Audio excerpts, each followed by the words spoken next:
Hello दोस्तों। मैं आज आपके साथ मेरी स्टॉक मार्केट की जर्नी और एक्सपीरियंस शेयर करने वाला हूँ।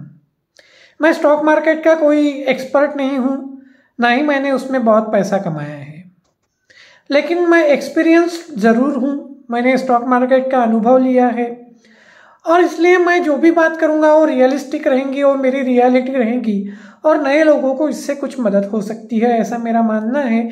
इसलिए उस आधार पे मैं इस बात को आपके सामने रख रहा हूँ।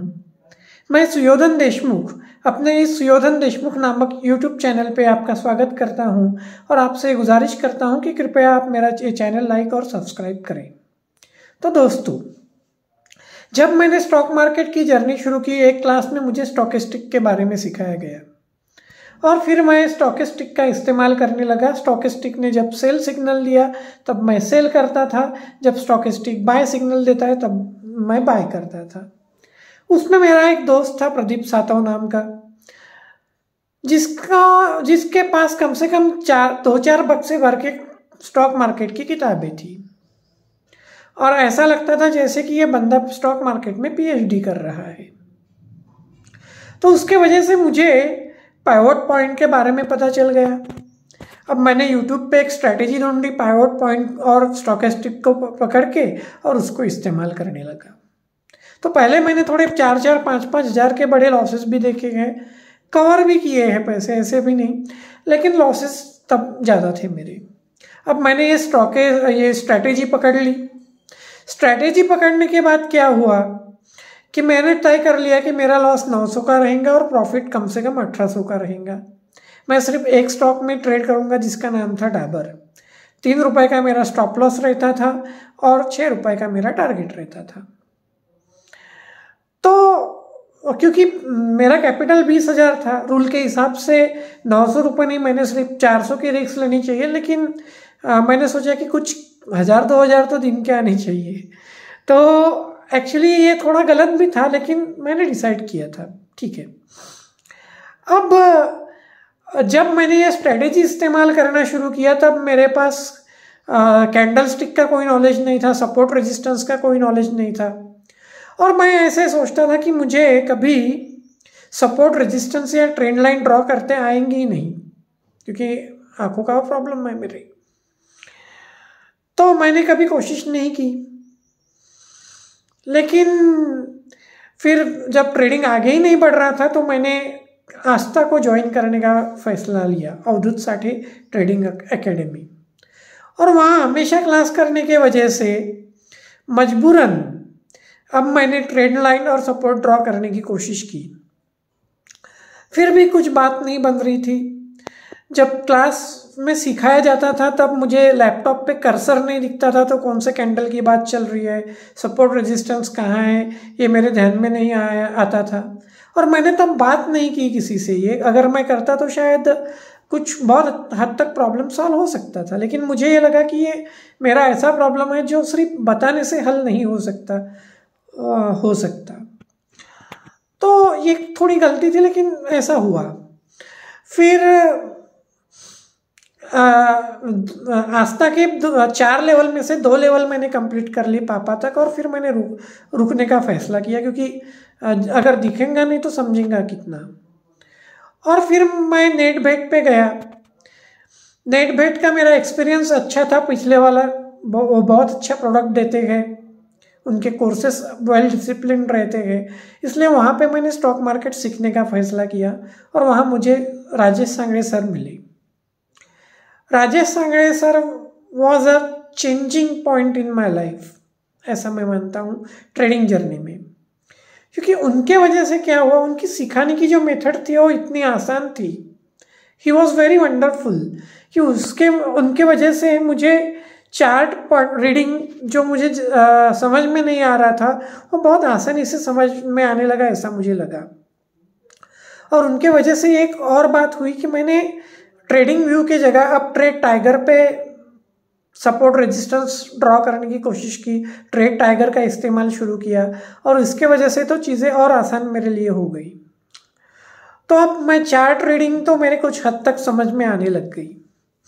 अब उसके वजह से मैं कभी कभी दोस्तों को कुछ बता भी देता था तो उनको अच्छे ट्रेड भी मिल जाते थे। लेकिन मैं क्या गलती कर रहा था कि मैं सांगरे सर की जो स्ट्रेटेजीज थी वो स्ट्रेटेजीज पिवोट के साथ मिक्स करके इस्तेमाल करने की कोशिश कर रहा था। तो इसके वजह से मुझे जैसा प्रॉफिट चाहिए वैसा हो नहीं रहा था। दूसरी बात ये थी मेरी कि अब मेरी जो करेज थी वो कहीं तो भी कम हो गई थी, क्योंकि लॉसेस भी देखे थे और अब मुझे पता चल गया था कि स्टॉप लॉस के सिवा हम जो भी करते हैं वो गैम्बलिंग होता है।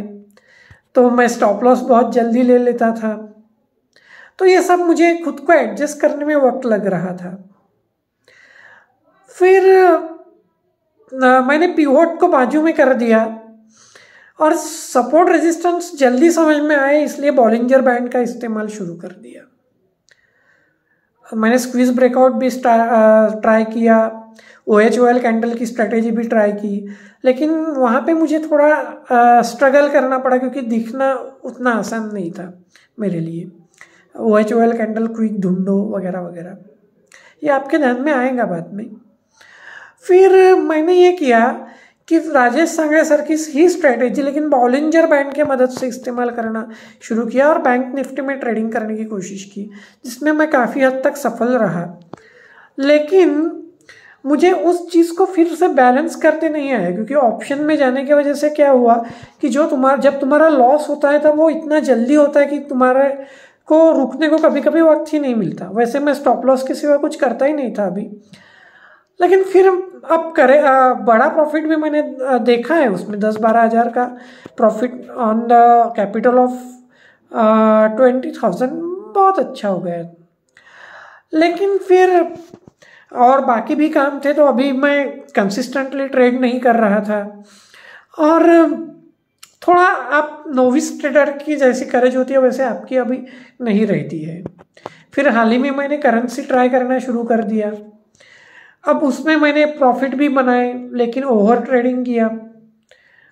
लेकिन एक बात अच्छी हो गई कि अब मेरे लॉसेस बहुत कम हो चुके थे और प्रॉफिट में मुझे अच्छा मोमेंटम मिल रहा था। तो दोस्तों ये मेरी लगभग ऐसी एक ट्रेडिंग जर्नी है जो अभी भी चल रही है, but I believe that I am on the path. मुझे ट्रेडिंग का डर नहीं लगता। और दूसरी बात यह है कि मुझे बस कंसिस्टेंटली एक स्ट्रेटेजी पकड़ के उसको इस्तेमाल करनी है। अब ये सब जब अगर होगा तो मैं आपको बताऊंगा, नहीं होगा तो नहीं हुआ ये भी बताऊंगा, उसको थोड़ा वक्त लगेगा। लेकिन दोस्तों हाँ, और एक बात है कि मैंने स्विंग ट्रेडिंग भी करने की कोशिश की। स्विंग ट्रेडिंग इंट्राडे से आसान होती है, लेकिन स्विंग ट्रेडिंग अगर हम इक्विटी में करते हैं तो उसमें प्रॉफिट जो होता है उसका मतलब वो भी कम होता है, आपकी रिस्क भी कम होती है हालांकि। लेकिन अगर आपका स्मॉल कैपिटल हो तो मेरे हिसाब से स्विंग ट्रेडिंग में आप जल्दी ग्रो नहीं कर सकते। फिर भी swing is also better option. तो दोस्तों ये मेरी जर्नी थी। अगर राजेश सांगरे सर का मैंने क्लास नहीं किया होता तो शायद मैं ट्रेड नहीं कर पाता या मैंने छोड़ दिया होता। ओके, क्योंकि मेरा जो मेन प्रॉब्लम था वो उन्होंने सॉल्व किया। तो देखो मेरा ये मानना है कि स्टॉक मार्केट में पहली चीज़ तो ये है कि हमारे अंदर बहुत बैरियर है, क्योंकि हमें ये लगता है कि स्टॉक मार्केट बहुत डेंजर चीज़ है, उसमें कभी भी कुछ भी हो सकता है। लेकिन दोस्तों स्टॉक मार्केट का एक यानी कैरेक्टरिस्टिक ये है कि हर स्टॉक पे सर्किट होता है। तो स्टॉक गिर के एक दिन में बहुत ज़्यादा नहीं गिरता, या गिरने की भी मर्यादा होती है और ऊपर जाने की भी एक मर्यादा होती है, उसको मार्केट अक्सर क्रॉस नहीं करता। तो स्टॉक मार्केट इतनी भी डेंजर चीज़ नहीं है जितना हमें लगता है, लेकिन सीखना ज़रूरी है। ये कोई रॉकेट साइंस नहीं है, इसे कोई भी सीख सकता है, ये बात आप समझ लो। दूसरी बात, स्टॉक मार्केट में लर्निंग बहुत ज़रूरी है। आपको बुनियादी बातें पता चाहिए, जैसे कि candlestick pattern, support resistance, price action, chart patterns, कोई इंडिकेटर्स, वो आपके ऊपर है आपको क्या सूट करना है, ये आपको ढूंढना होता है। लेकिन लर्निंग बहुत इम्पॉर्टेंट है। बिना लर्निंग अगर आप करते बैठोगे तो वो वक्त आपका ज़ाया जाने के चांसेस ज़्यादा है। और यूट्यूब पर आप जब सीखते हो तो उसकी बहुत लिमिटेशंस होती है, ये बात आप ध्यान में लो, क्योंकि प्रोफेशनल कोर्स और यूट्यूब में फ़र्क होता है। लेकिन अगर आप यूट्यूब से सीख ही रहे हो तो आप 10 चीज़ें मत सीखो, कोई भी एक चीज़ सीखो, उसको पकड़ के बैठो बस, बाकी कुछ नहीं है। वैसे मेरा भी एक्सपीरियंस है कि जब मुझे नॉलेज कम था, मैं ज़्यादा करेजियस था, तो कभी मैंने प्रॉफिट तब ज़्यादा देखे हैं, लॉस भी बड़े देखे हैं। फिर हमें जब प्रॉफिट होता है तब हम ये भूल ही जाते हैं कि हमको लॉस भी हो सकता है। ये बहुत डेंजर चीज़ है। तो इसलिए लर्निंग इम्पॉर्टेंट है। आपकी रिस्क 2% से ज़्यादा नहीं होनी चाहिए आपके कैपिटल के, यानी 1 लाख अगर आपका कैपिटल है तो 2000 के लॉस में आपको बाहर आना ही चाहिए। और जब आपके फेवर में ट्रेड जाए तो आपको 4000 रुपये का प्रॉफिट लेना चाहिए। यानी ये रिस्क टू रिवार्ड आपको फॉलो करना चाहिए, इसको आपको सीखना चाहिए। इसमें सबसे इम्पॉर्टेंट चीज़ मानी जाती है मनी मैनेजमेंट। यानी आपकी जो रिस्क अगर तय हो चुकी है कि 2000 रुपये रहेंगी, तो आपने रिस्क को कोई हालत में बढ़ाना नहीं है, चाहे कितना भी अच्छा ट्रेड मिले। क्योंकि अगर आपका जो कैपिटल है वो बचा रहेगा तो आप मार्केट में बचे रहेंगे। तो ये इम्पोर्टेंट एक बात है। और एक बात कि स्टॉक मार्केट में प्रेडिक्शन इम्पॉर्टेंट नहीं है, स्टॉक ऊपर जाएगा या नीचे जाएगा ये इम्पॉर्टेंट नहीं है, सिस्टम इम्पॉर्टेंट है। यानी कैसी सिचुएशन आएंगी तो आप बाय करेंगे, कैसी सिचुएशन आएंगी तो आप सेल करेंगे, ये बहुत इम्पॉर्टेंट है। लेकिन लर्निंग बहुत इम्पॉर्टेंट है, ये बात आपको ध्यान में लेनी चाहिए। उसके सिवा आपका ये सिस्टम काम नहीं करता। अब जैसे मेरा सिस्टम था कि मैं स्टॉकेस्टिक का इस्तेमाल करता हूँ, लेकिन जब मार्केट ट्रेंडिंग होता है तब स्टॉकेस्टिक अगर सेल सिग्नल देता है और बुलिश ट्रेंड चल रहा है तो स्टॉकेस्टिक के सेल सिग्नल के बाद भी मार्केट ऊपर जाएगा। और स्टॉकेस्ट अगर मार्केट ट्रेंडिंग है और बियरिश है यानी नीचे आ रहा है तो स्टॉकेस्टिक के बाय सिग्नल के बावजूद भी मार्केट नीचे जाएगा। तो ये जो बातें हैं, बहुत सी बातें हैं, वो ये सीखने से पता चलती है। तो आपको प्रोफेशनल कोई ढूंढना चाहिए और सीखना चाहिए। प्रेडिक्शन से के झंझट में नहीं गिरना चाहिए। ट्रेडर और एक्सपर्ट में फ़र्क होता है, ये बात आपको ध्यान में लेनी चाहिए। इसकी बात अगले वीडियो में मैं करूँगा। और एक बात कि आपको यानी आपके पास सिस्टम चाहिए और स्टॉप लॉस भी चाहिए, यानी कितने का आपको लॉस लेना है। और दूसरी बात कि आपको नोविस ट्रेडर के बातों से बचना चाहिए, क्योंकि पहले शुरुआत में जो ट्रेडिंग करता है उसको बहुत प्रॉफिट हो सकता है कोई नॉलेज ना होते हुए, क्योंकि उसके पास करेज होती है। और उसके पास अगर करेज के साथ थोड़ा कॉमन सेंस भी है तो प्रॉफिट कर लेगा बिना नॉलेज की। तो आपको ये बात जो है सबसे इम्पोर्टेंट कि आपको कभी पैसा कमाने के लिए स्टॉक मार्केट में एंट्री करनी ही नहीं चाहिए। इनिशियल फेज में आपका टारगेट होना चाहिए कि मुझे बस सीखना है, how to follow the process, कि एंट्री कहाँ करनी है, एग्जिट कहाँ करनी है, इसकी मुझे बस प्रैक्टिस करनी है। तो प्रोसेस इज़ इम्पॉर्टेंट। अगर आप ये सोचोगे कि मैं पैसा कमाने की कोशिश करूँगा डायरेक्टली, तो आप बहुत बड़ी गलती करेंगे। Stock market takes time. Market का एक नेचर होता है, कभी बियरिश ट्रेंड होता है, कभी बुलिश ट्रेंड होता है, कभी साइडवेज ट्रेंड होता है, 3 ही ट्रेंड होते हैं। तो ये एक्सपीरियंस के साथ, ये जब तीनों ट्रेंड के आपको जब तक एक्सपीरियंस नहीं आएंगे तब आपको मार्केट में कैसा एडजस्ट करना है ये समझ में नहीं आएगा। तो ये बात बहुत इम्पॉर्टेंट है। ये इट टेक्स टाइम, आपको इसलिए प्रोसेस फॉलो करते रहना चाहिए। तो मैं ये सजेस्ट करूँगा कि आप एंट्री बहुत कम कैपिटल में करें और एक प्रोसेस को फॉलो करें।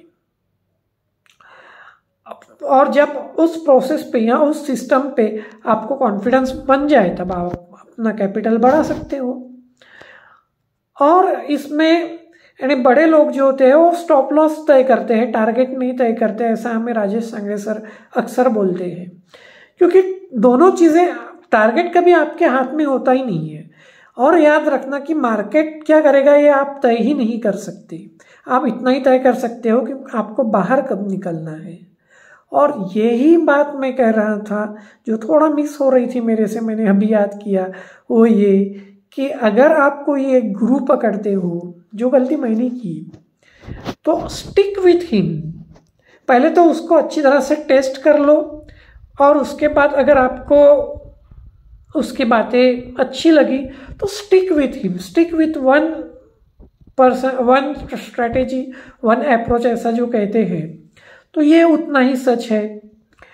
और एक बात, एक गलती मैंने की थी, वो ये थी कि मैंने एक टेलीग्राम चैनल में एंट्री की थी। टेलीग्राम चैनल में एंट्री की थी, वो मुझे कॉल देते थे। तो जो रेडीमेड कॉल देते थे उनके अगर आप कॉल लोगे तो आप खुद के कॉल कब जनरेट करोगे? तो ये गलती कभी मत करना, किसी के कॉल पे या किसी के सजेशन पे कभी ट्रेडिंग मत करना। ये लोग लुटेरे होते हैं, ये लोग बस आपको लूटते हैं। आप खुद का नॉलेज डेवलप करो, खुद की सिस्टम डेवलप करो, खुद का डिसीजन खुद लो, यही स्टॉक मार्केट में सबसे इम्पोर्टेंट चीज़ है। नहीं तो इंदौर को एक कंपनी है, वो तो यानी फेमस है, मैं कुछ ज़्यादा बात उस पर नहीं करूँगा, लेकिन आपने खुद के कॉल जनरेट करने चाहिए। और ये it is a time taking process. आपको ऐसा अगर लगेगा कि जल्दी ये होना चाहिए तो ये नहीं हो सकता। आपको जॉब नहीं छोड़ना चाहिए, यानी जॉब छोड़ के डायरेक्ट ट्रेडिंग नहीं करनी चाहिए, या किसी प्रेशर में ट्रेडिंग नहीं करनी चाहिए। बहुत सारी ऐसी बातें हैं जो मेरे ध्यान में आई है, तो ये बातें मैंने आपके साथ शेयर करने की कोशिश की। तो अभी मैं यहाँ रुकता हूँ, और फिर और बात करेंगे। मैं सुयोधन देशमुख आपसे गुजारिश करता हूँ कि कृपया आप मेरा ये चैनल लाइक और सब्सक्राइब करें।